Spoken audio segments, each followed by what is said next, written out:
Hello and welcome back to another episode of Mr. V's Camping Chair Chat. My name is Mr. V. I'm currently sat on a camping chair. It's a different one from last time. I forgot to bring my one with me, but there was another one here, so that's fortuitous. And I'm currently sat in quite a well-stocked garage on a farm. Why? Why not? It's as good a place as any. I talk about cars and things, and where do you put cars together? Well, I mean, sometimes in a garage like that, not all the time. It's on your driveway at times. You know, it's car adjacent. It's car themed. It makes sense. It made sense in my head. Not entirely sure what this thing is next to me. Let's take a look, actually. It would appear to be a pair of trousers over... What is that? Oh, it's a Makita work light. Wait, one sec. Ooh, on button. Aha! Ooh, look at that. Wait, let's illuminate me. Nice. Studio quality Hollywood lighting. Brought to you by Mr. V's Camping Chair Chat. For those of you audio only, this won't mean much to you. But anyway, let's start the podcast. It is obviously an off week. We have not just had a race. Our last race was the Italian Grand Prix a week ago, and we have 1 week until the Azerbaijan Grand Prix around the streets of Baku City. However, in Formula 1, there's no such thing as an off week. There's always something happening. I asked you guys last time if you would like a podcast every week, not just race weeks, and quite unanimously, you said yes. So here we are. We're going to talk about the random bits and bobs that have been going on in the week since, and things which are going to happen in the lead up to Azerbaijan. Some things have been happening, as always in Formula 1. There's been some news. We've got some news, including a new destination for one Mr. ADRIAN NEWEY. We'll cover that in a second, but some smaller bits of news first. First thing, announced immediately after the Italian Grand Prix, Yuki Tsunoda's race engineer, Mattia Spini, has been promoted internally within RB. They put out a statement, I think on the Sunday evening, or maybe the Monday morning. He is taking a new role, more responsibility within the team, but he is no longer going to be Yuki's race engineer. You know, it's good for him, promotion within the company. Also, potentially, can start to get some treatment for his tinnitus from having Yuki scream down his eardrums for the last, 3 seasons. So that's nice for him. He is replaced by Ernesto Desiderio, who previously worked at Williams and Haas before that. I don't actually know if he was a radio engineer, but there you go. So Yuki's got a new race engineer. Excellent stuff. Mattia Spini has been at RB for a long time, longer than Yuki Tsunoda. I want to say like 10 years. He's due a promotion. That's fair enough. So yeah, Yuki's got a bit of a change. Race engineers change all the time. We're used to some pairings like Hamilton and Bono, and they stay the same for forever, seemingly. But it is actually quite common for race engineers. Lots of race engineers will do like 1 season, 2 seasons, then they move on, they move to other teams, or they get promotion, you know, director of race engineering, whatever. So just normal stuff, but interesting nonetheless. Second piece of news. I talked last time about Kevin Magnussen potentially picking up 2 penalty points, taking him to 12, which would therefore mean a race ban. That had been confirmed, but there was the option of an appeal, and Pierre Gasly, the person who he crashed into at Monza, said that he would also help with an appeal because he thought it was unfair.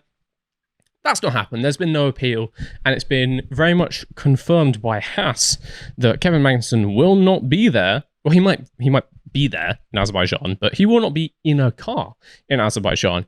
Haas have confirmed they are running Oliver Bearman. This makes sense. They've signed Oliver Bearman for 2025, and he's going to be in Baku anyway because he was traveling there for Formula 2. So, really seems like the best option, doesn't it? Makes a lot of sense. Put Ollie Bearman in. He's obviously had 1 race this year in a Ferrari. Get him a second bit of experience. Race experience is always very bueno. So it makes a load of sense. Couple little tidbits on that. It'd be interesting to see what car number Bearman runs this weekend. He ran number 38 in Jeddah. That's not like his number by any stretch of the imagination. That's one of Ferrari's test numbers, I believe. I don't think many people know this, but at the start of each season, after all the driver numbers are locked in, each team is allocated 2 test car numbers, which are normally adjacent numbers. So for instance, Mercedes had 42, 43. They use these for their young rookie tests when they run them in FP1, and if they're doing any other tests, sometimes they have a private test at Imola or whatever. They use these numbers for that. I've got no conclusion on that. That's just a fact. They just use these numbers. So number 38 was one of the Ferrari test numbers. It was the number that Ollie Bearman was going to run when he did FP1s for Ferrari anyway, and they didn't have time to register his normal race number, which he's confirmed for next year will be number 87 when he drives the full season in Haas. I don't know if they've had enough time to give him number 87 for this weekend, because you have to do an application process. You can't just turn up and stick whatever stickers on the car you want. It has to be informed to the FIA ahead of time, and I think they have to approve it. I don't think they would say no, but they still have to approve it.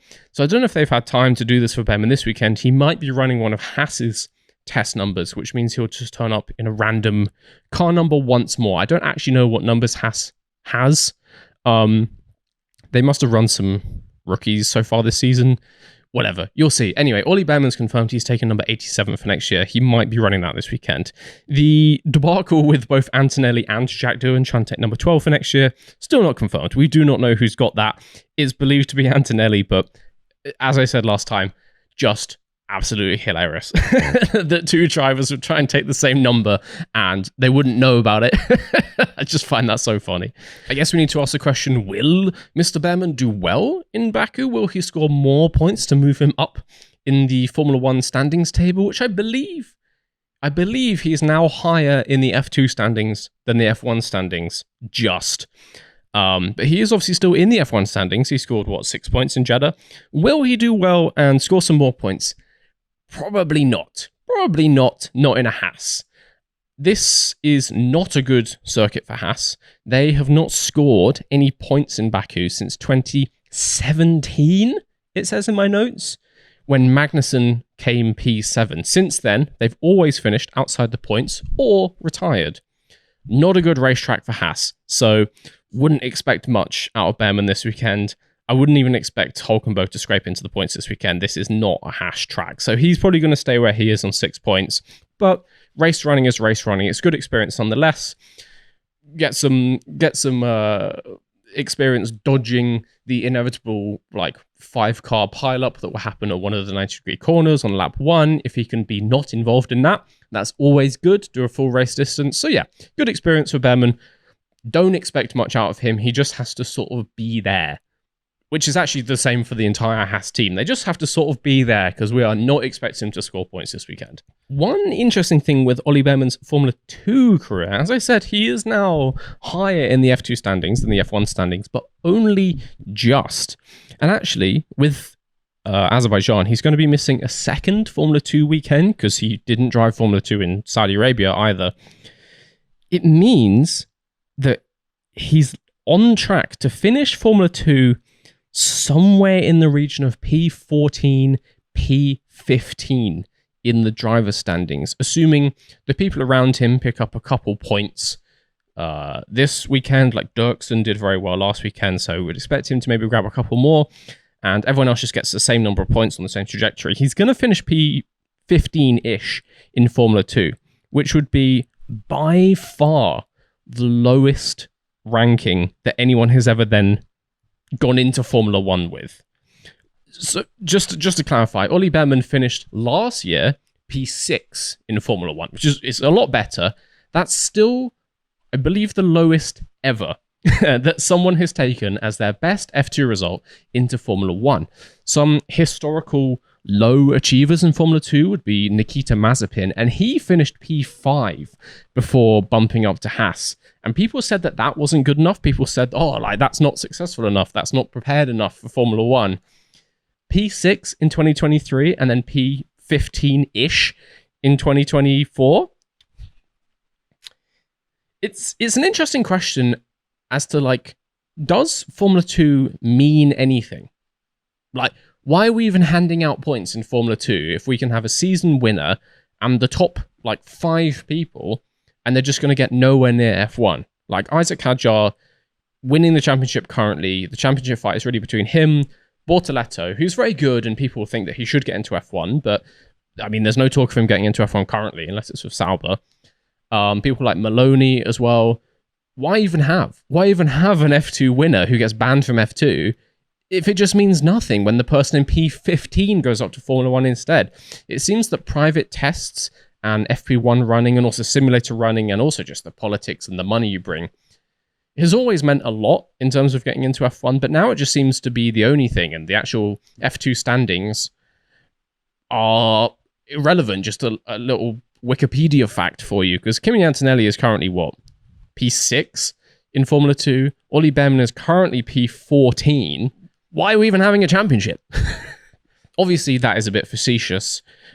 Even if you don't score loads of points in Formula 2, your time on track, you can still impress. You can still do loads of good stuff, but maybe through whatever reason, you lead every race, but then crash out on the final lap. You get mecha-chromed and your engine just stops when you've got 2 laps to go. You know, there's mitigating circumstances, and the winner, the season winner, isn't necessarily the very best driver.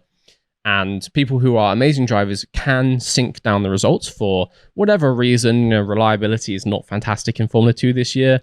There's lots of other reasons, but it is interesting if you can get up to F1 from P14 and P6 the previous year. That's, yeah.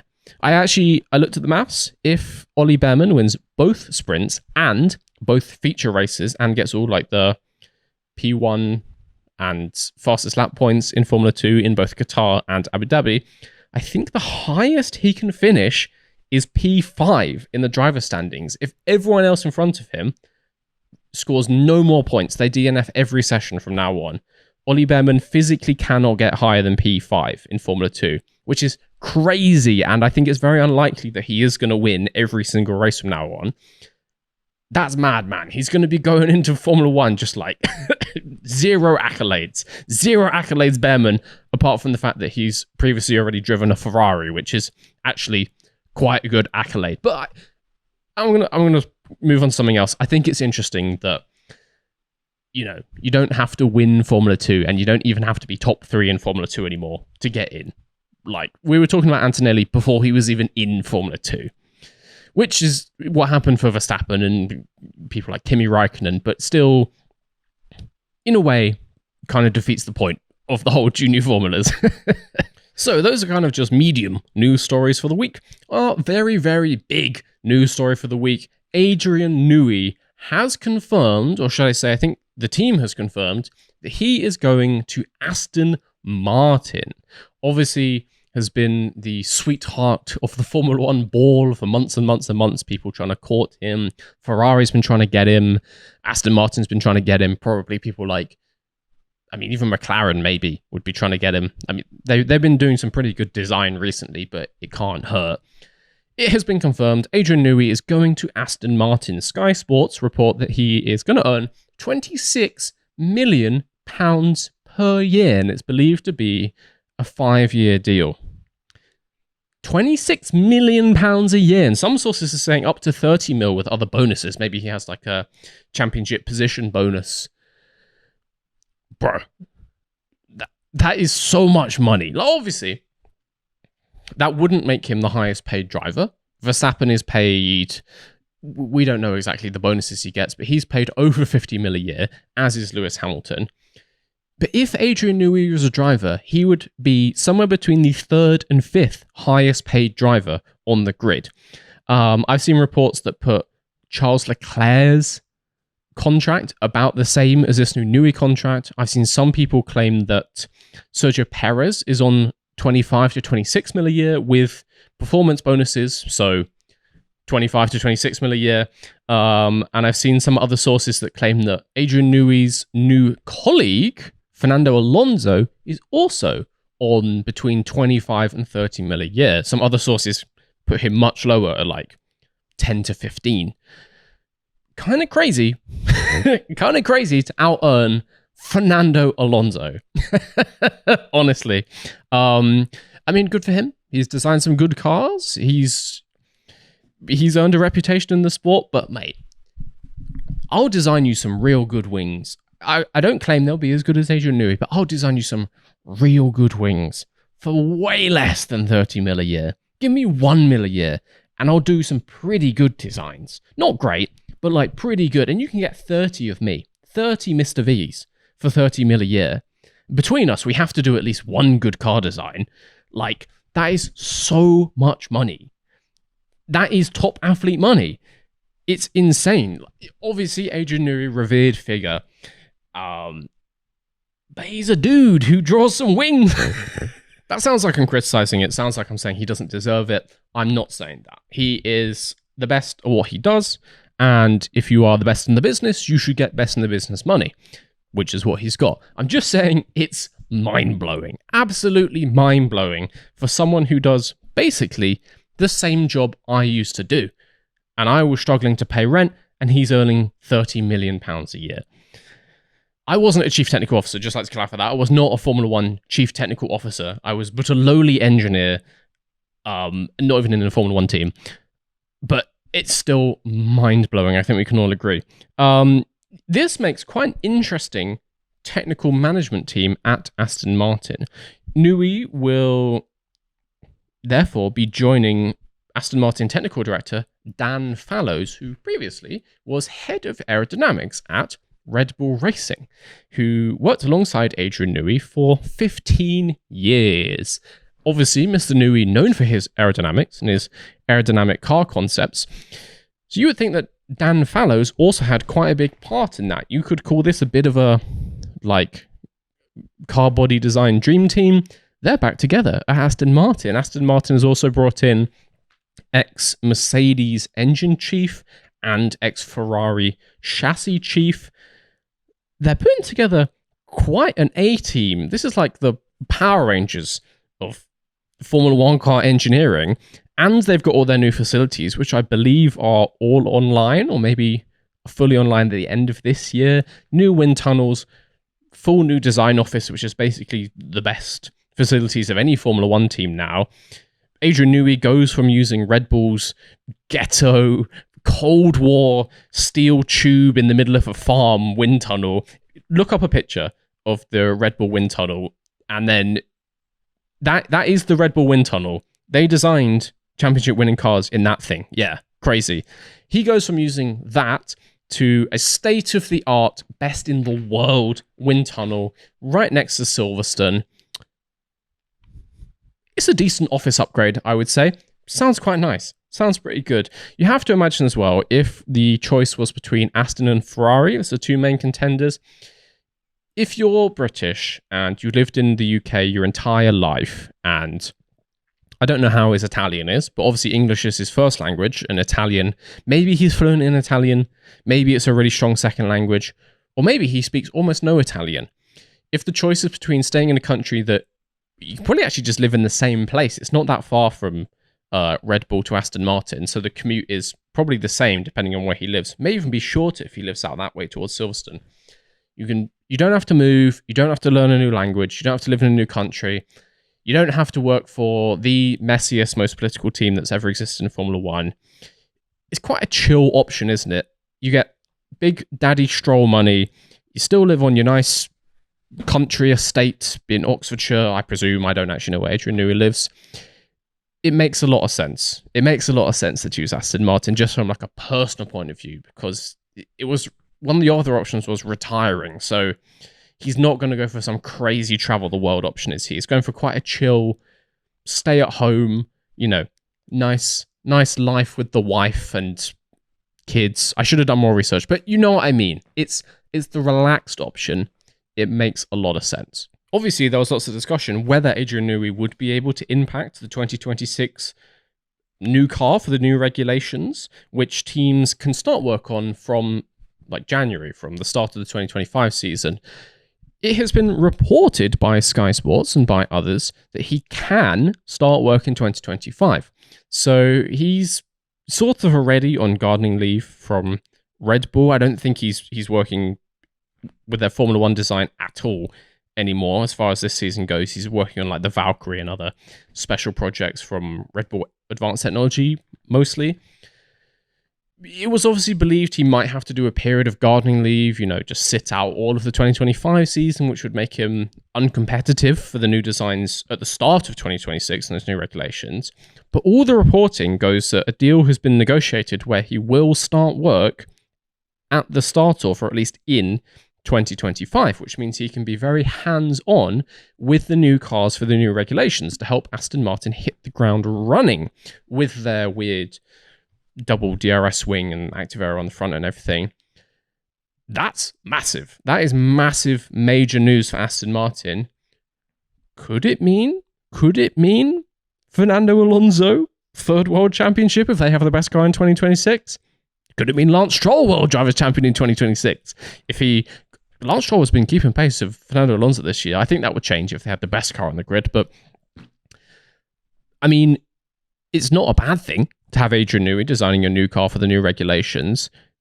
They could find themselves at the sharp end of the grid once more.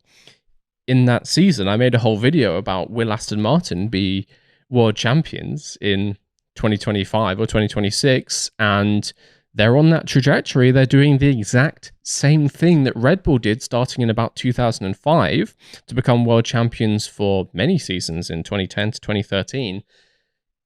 History is repeating itself at the Silverstone-based outfit with literally the same guy, Adrian Newey.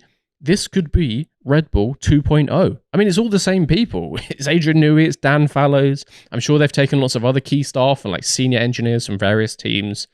There's even talks that they could take Max Verstappen in a couple of years' time. There's obviously talks of Max Verstappen not being entirely happy with the culture within Red Bull and all the infighting between his father and Christian Horner and all the other crap going on at that team. If Fernando Alonso decides to retire, or even if Lance Stroll decides to retire and just go do something else, if he gets shooed off by his father, it's like, Lance, go play with WEC cars, I don't care, get out the way.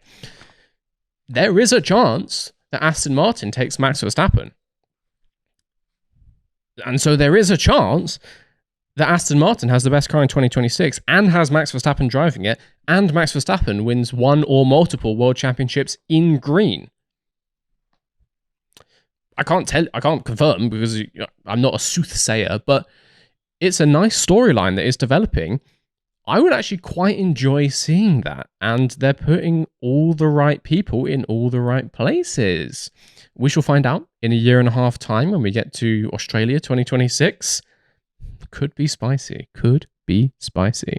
So, talking about world champions, and because we don't have a race to cover, I wanted to cover a little thing I did a little bit of research on. So I was inspired by this graphic, which you can see if you're watching this in the video. For audio-only users, basically, I found this graphic on the Formula 1 subreddit by SteelerFever97, which shows that if you split the current 2024 season in half, so we've had 16 races, if you take the first 8 races and the second 8 races, and treat them as 2 separate championships, obviously, Max Verstappen would be the champion for the first 8 races. He just stormed it. He won, 6 of the first 7 races? He won lots of races at the start of the year.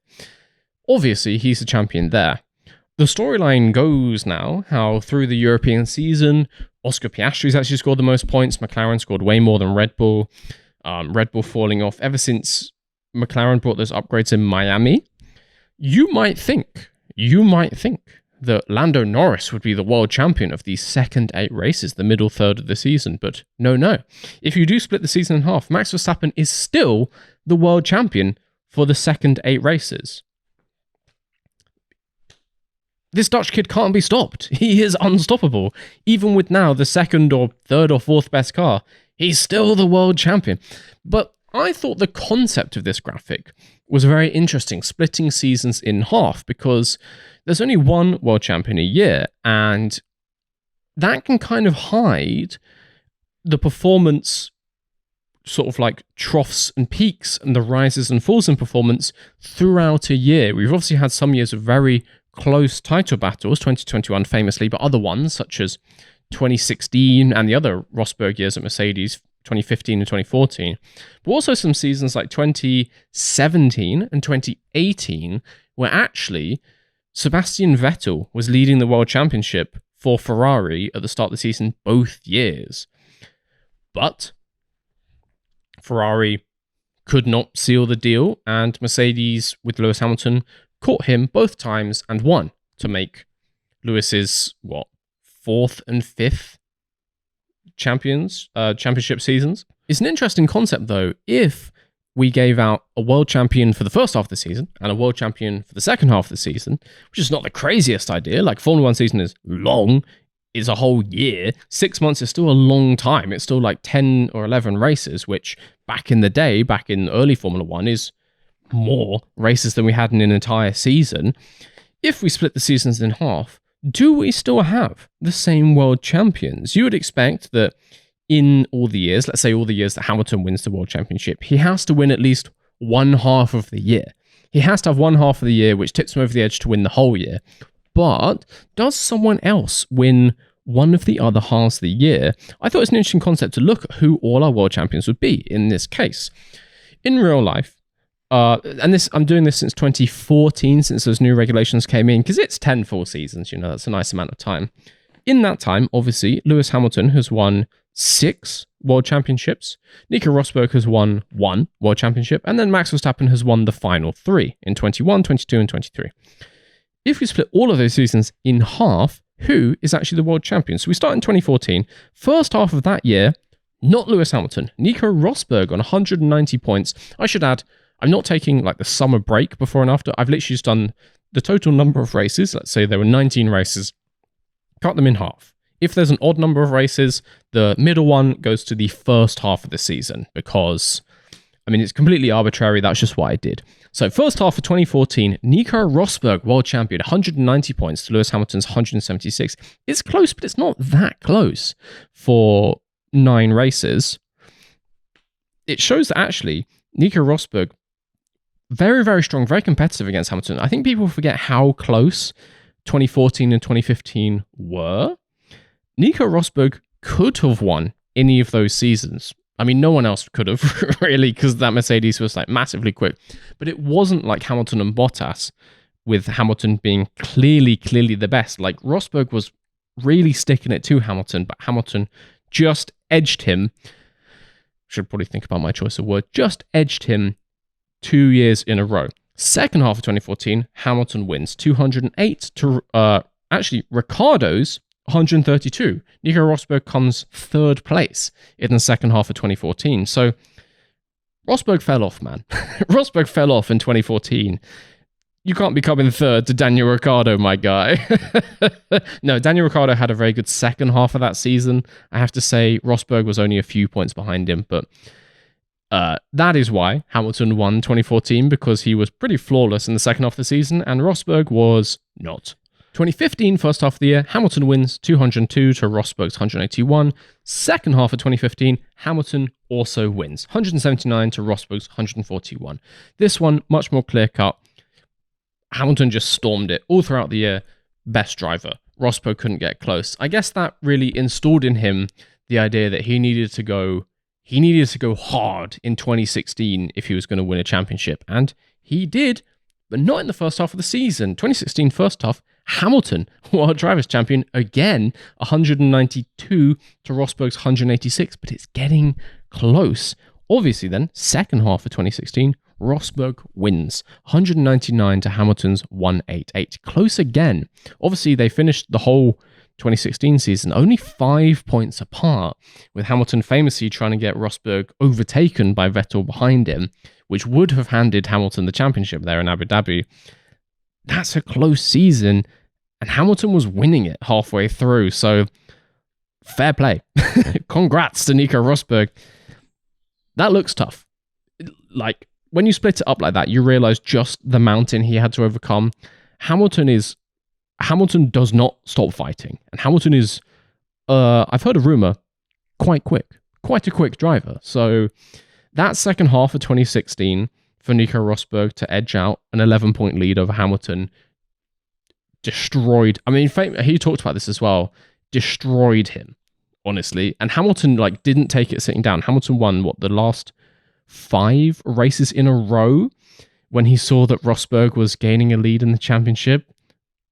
Christ alive. I'm not surprised that Rosberg retired after that.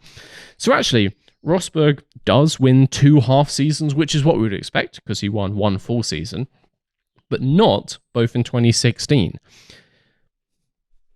That may or may not be interesting. Moving on, Rosberg retires. 2017, Sebastian Vettel wins the first half of the year. As I said, Ferrari came out strong in 2017. Vettel was leading 177 to Hamilton's 176. I believe Vettel actually then went on to gain a larger lead in the next couple of races before Ferrari and Vettel just bottled it. Second half of the year, Hamilton 187. Vettel is not even second. Bottas comes second. For Mercedes, they figured out what they were doing wrong. Ferrari bottled it. Just got destroyed. 2018, Sebastian Vettel was leading at some points in that season, but if you take the exact halfway mark, Lewis Hamilton has already overtaken him 188 to 171. But nice to see Vettel there in second again. 2018, second half, unsurprisingly, Hamilton is again the highest point scorer, 220. And 220. If you score over 200 points in half of a season, that's hard to beat. Basically, you're guaranteed to be the half-season champion in that case. So Hamilton 220.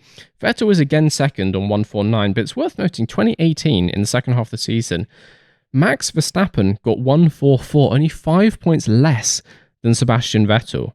Like, the storylines at the time, for any newer fans, was Mercedes favourite to win. Ferrari were the contenders. Red Bull were not a contender, particularly, to win any championships that year. So for Max Verstappen to be that close to Sebastian Vettel in a car that was worse is crazy. And it starts to show you, A, the skill of Max Verstappen. I don't think that was in question. But also, B, Red Bull very much has, or used to have, a reputation as a late season team. They were always a team that were very, very good at mid-season development, picking up, the good parts of other people's cars and implementing them well onto their car. And also just a team that is consistent over an entire season. Or should I just say, is consistent. People like Ferrari tend to have flashes where they're good for a few months, and then there's some massive internal political drama and someone gets fired, and then the team is awful for the next year. Red Bull used to be just ultra consistent. They were always there in either third or second or quickest in some races. Red Bull did not fall off, and also Max Verstappen did not fall off. That 2018 Red Bull was not as fast as that Ferrari, so that was quite impressive. We get then into 2019. Mercedes just technically are way clear of everyone else. So Hamilton 225, Bottas 184. Second half of 2019, Ferrari figure out a way to get more out of their engine, which may or may not have had something to do with fuel flows, let's say. So actually Hamilton wins, but Leclerc comes second in the second half of 2019. He finished the actual season in P4 behind both Bottas and Verstappen. Second half of that year, though, he was on form. That obviously includes his wins in both Belgium and Italy. They fall in the second half of that season. And good to note that this is the time when people really started to recognize who Charles Leclerc was. He was in Sauber Alfa Romeo the year before. This was his first season in Ferrari, and he had a good start to the season, but then he really picked it up second half. First, then second in Singapore, third in Russia, 4 podiums in a row.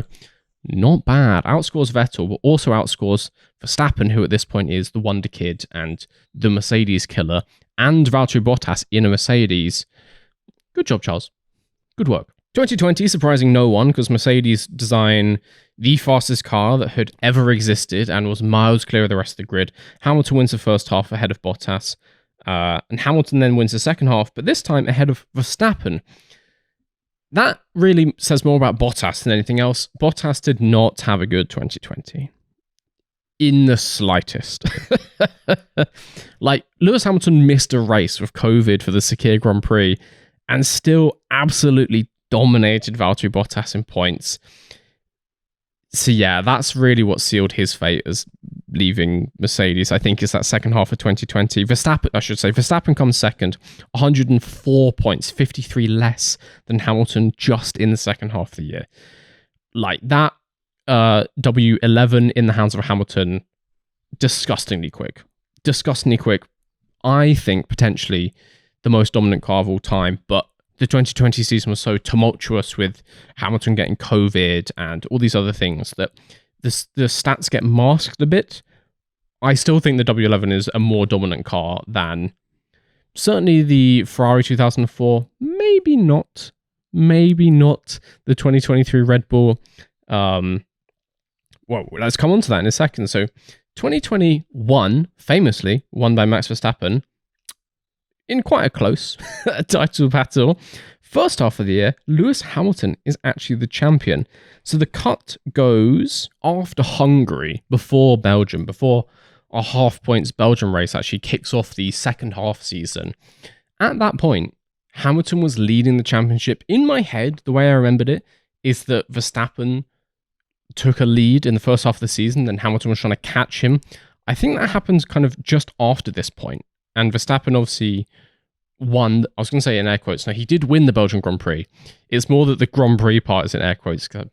Probably should have had no points, and in today's system would have had no points. But from that point onwards, Verstappen then took a lead, and Hamilton was trying to catch him towards the end of the season. They drew level again for the start of the Abu Dhabi Grand Prix.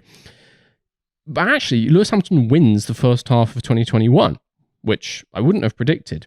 Therefore, second half, Max Verstappen wins with 208.5 points to Lewis Hamilton's 192.5s. Verstappen had a very good first half of the second half of 2021, winning many races in a row, and then Hamilton came back and did the same thing, 3 wins in a row to bring it back level.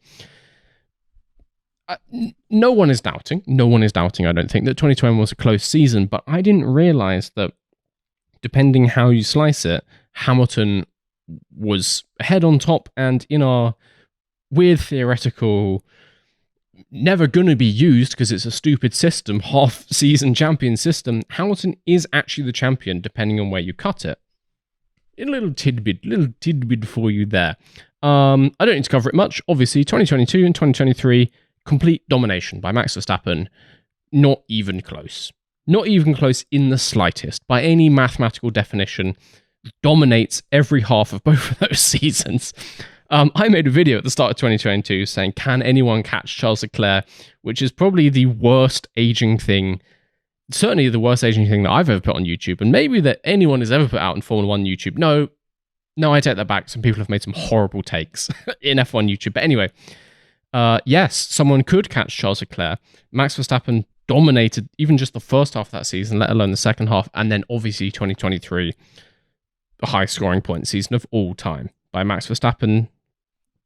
So yeah, no surprises there. And I should say, this graphic that we had, where if you cut our 16 races so far into 2 8s, Max Verstappen wins both of those halves. Also, if you cut the 2024 season in half, which takes us up to the end of the British Grand Prix at Silverstone, Max Verstappen obviously is a champion of that as well. I mean, you can just remember that he was leading the championship at that point and still is. No one's caught him. So yeah, Max Verstappen wins many half seasons and many full seasons because he's quite a good Formula 1 driver, actually. Will he win the second half of 2024 in isolation? Potentially not. Taking it from Great Britain, he is actually... I didn't actually do these maths because it's not a whole half season yet. I want to say he's in third. I'm frantically looking at numbers on my laptop. I really need to prepare myself better for these. But yeah, will he win the second half championship of 2024? Remains to be seen. Potentially not. I would give it to one of the McLaren drivers on current form. But can they beat him by enough to win the overall 2024 season? I don't think so. Talked about it at length in previous podcasts. Not going to cover it now. It's quite a large gap to catch up on. Max Verstappen's start this year was so strong. I think as well, one thing that this experiment taught me going through like the 2 halves of the seasons, this is not news, but you have to be good over a whole season to win a Formula 1 championship. Like Sebastian Vettel had incredibly strong starts to the season, particularly in 2017. And what? And what? Points are only given out once we get to the final race in Abu Dhabi. Doesn't matter how good half of your season was if the other half was bad. You have to be good the whole way through. This is a sport of consistency. Again, that's not a revelation. This is not some like mic drop moment, but it really reiterates a lot of things. And also it means that teams that maybe have a slow start, such as McLaren, it hurts them, I think, a lot more than some people realize. Like McLaren were not particularly good this season until Miami, when they brought that upgrade package. Yeah, that's early in the season, but that still loses them a whole handful of races where Max Verstappen just won everything. And now, even though McLaren is the best car, Max Verstappen has such a points lead that he can just come second and third every race and still be the champion. You have to be good from January to December. That's the only way to win a championship in Formula One. Because everyone else is so consistent, you have to be the most so consistent. I just think it's interesting from a perception point of view, from a mental point of view, because it feels like things like Miami was really early in the season when McLaren became such a quick car. And in some regards, yes, it's the 6th race. There's only 5 races before that. But in those 5 races, Verstappen won 4 of them and gains an enormous lead over the World Championship. Just 5 races of poor form can and probably will cost McLaren and Lando Norris the championship. You can't do that. You have to hit the season strong in Bahrain or Australia next year. You have to be good from the get-go. It doesn't work to turn up 6 races in. But for the last several years, McLaren have done this every year. They've started every year pretty bad, but then have very good in-season development. So what? Doesn't matter, mate. It doesn't matter how quick you are now. It's too late. Miami is too late in the season. So I think this thought experiment really just shows us that while the season is not decided early on, even if someone becomes incredibly strong partway through the season, and even if it's in the first half of the season, like McLaren and Lando Norris now, like the maths just screws them.